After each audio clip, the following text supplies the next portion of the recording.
What is the worst experience you ever had in a restaurant?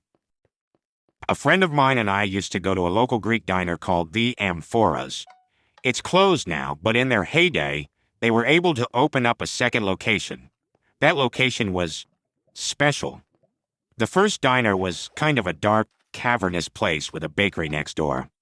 It used to be one of the few places open 24/7 in the 70s when it opened, but by the 90s it was one of many.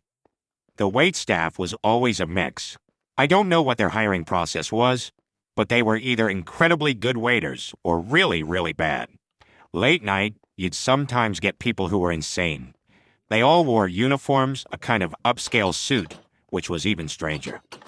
The second location tried to be more hipster with a strange Southwestern versus Art Deco vibe when it opened, but it had a lot of financial issues and underwent a lot of remodels. This story takes place during one of those remodels. It was the middle of a weekday and post-lunch rush. My friend invited me to have lunch, but I already had lunch, so I just ordered a sundae. There was the constant sounds of remodeling coming from the kitchen area.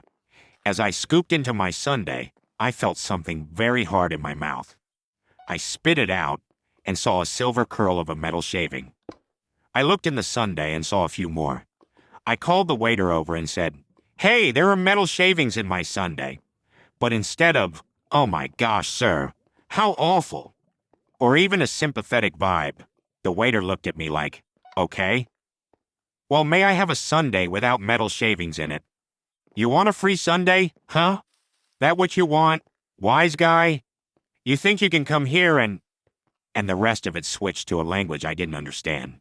Perhaps Greek. The manager heard this guy screaming at me and came over to see what the hell was going on. He asked what the problem was, and the waiter started shouting at him. The manager then shouted back,